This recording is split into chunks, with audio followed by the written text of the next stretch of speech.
Estamos de regreso con Arte y Espectáculos y mañana se llevará a cabo una edición más de los premios Óscar, que será un evento muy diferente a lo que venimos viendo en estos años. Ustedes saben que son los premios que organiza la Academia de las Artes y Ciencias Cinematográficas de Estados Unidos, que conocemos como la Academia de Cine de Estados Unidos, y entregan los premios Óscar, el reconocimiento más importante al cine, o por lo menos al que damos más importancia, a pesar de que también hay festivales sumamente importantes en el mundo. Una de las películas más nominadas es Nomadland. Tiene 6 nominaciones, está ya en las salas de cine de nuestro país. No pudimos tener una charla digamos, face to face con la directora, con Chloé Zhao, pero muy amablemente la producción de la película nos mandó este material donde ella responde preguntas y nos va hablando de este gran largometraje que, por cierto, les recomiendo que si aún no lo vieron, que lo vean, porque es un viaje maravilloso realmente y magistralmente dirigido y actuado. Así que vamos con la primera parte de la charla con Chloé Zhao. Ella en este material comenta sobre cómo se involucró al proyecto. Frances saw the writer in Toronto, and then she and Peter reached out to me and asked me to read the book and potentially work together. While reading the book and bearing in mind that because they have seen the writer, they might be thinking that there's a different way to making this film. And that really got me excited. Yeah. En esta parte de la charla, la directora de Nomadland, Chloé Zhao, nos comenta más sobre cómo fue estudiando esta vida de nómadas. I was already building my own camper van, Akira, at the time. So this way of life is very attractive to me. I've done a lot of research myself on YouTube, mostly on YouTube, but they were more of the van life movement for younger people. And Jessica Bruder's book really opened my eyes to what the road is and what this lifestyle means for the generation of Fern's age, of the baby boomer generation. En esta parte de la charla, Chloé nos comenta cómo fue el desarrollo de los protagonistas de la película. Because Jessica Bruder's book is so diverse and massive in scale, in terms of the subject matter that she touched on, everything from the fall of Empire Nevada to the gathering in the desert, RTR.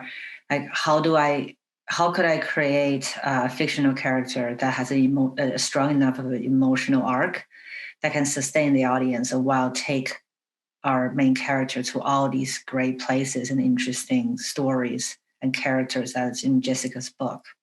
Y Chloé nos sigue comentando cómo fue trabajar con estos dos grandes actores, con Frances y con Dave. When I'm working with professional actors like Fran and Dave, they're really legends of their own right. They're so they have achieved so much in their career, and then their faces, there's a history to it.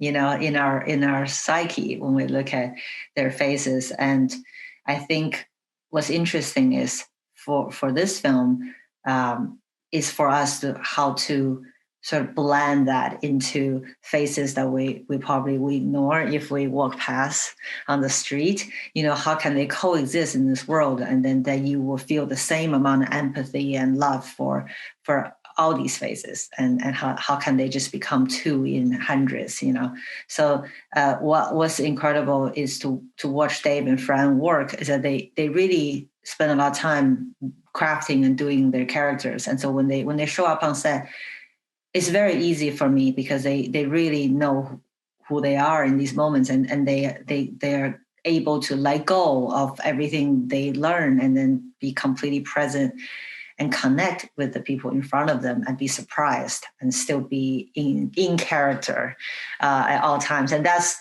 something that I think not every actor could do. And, obviously these two are so brilliant. Esta película tiene paisajes hermosos, tiene lugares preciosos, es una road movie, vamos viendo, vamos viajando con la película y la directora también, por supuesto, nos habla de estos lugares, de estos paisajes.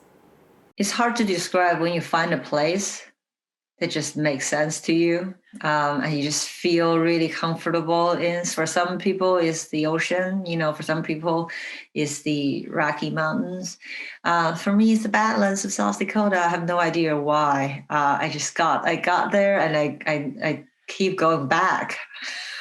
It's been a decade now. I spent a lot of time there. I know more about War Drive, South Dakota than I do most places in the world. Chloé nos sigue comentando acerca de estos lugares, cómo también se eligieron los lugares, también en base al libro, por supuesto, del cual está basado esta hermosa película. About 60% of it is already in Jessica's book. And then another 20 come from my own life, places I love, and then another 20 from really friends' life. And places that means a lot to her, like the Pacific Coast, the redwoods, and then also just looking at the American West. How we're very greedy, how many diverse landscape can we include in this movie? Hay una camioneta que es fundamental en Nomadland y por supuesto la directora también nos comenta acerca de la camioneta. The van is very much a collaboration between Francis and our production designer, who's also our DP, Joshua Richards. And Josh has, because he's both the DP and the PD, he has an idea of how light is going to work in that space, and the colors, the textures, and that's going to be the very intimate backdrop of Fern's body and skin and face.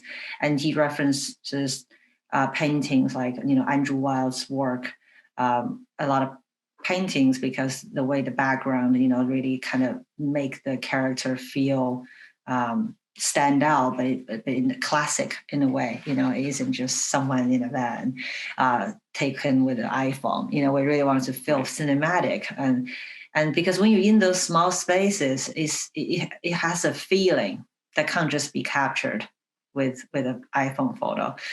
We want to do it justice. And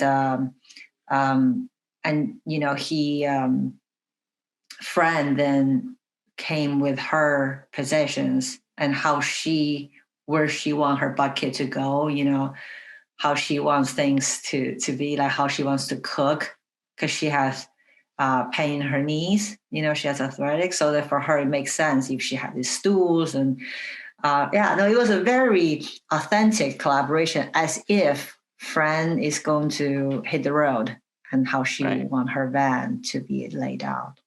Y un rol muy importante en la película es el que cumplen los actores que en realidad son nómadas en la vida real. Entonces ella, por supuesto, nos comenta también acerca de lo que fue este casting. And Jessica's done the groundwork for us. She spent years and years, and I think there, deep inside, she's for me, I think she has the desire to write fiction as well, because she's naturally drawn to stories, and characters that can carry stories. And I think that's why she collected interesting characters that can already be just put straight into a fictional film, and that will work. So I think for me, the hard work is already done. And my job was to, for some of the key supporting roles, I think other than Derek, all the other nomads are in Jessica's book. So I met a lot of them, and not everyone can be comfortable with a camera right there. So I usually test them by putting an iPhone, unless they're like Bob, I know who is going to be comfortable with the camera.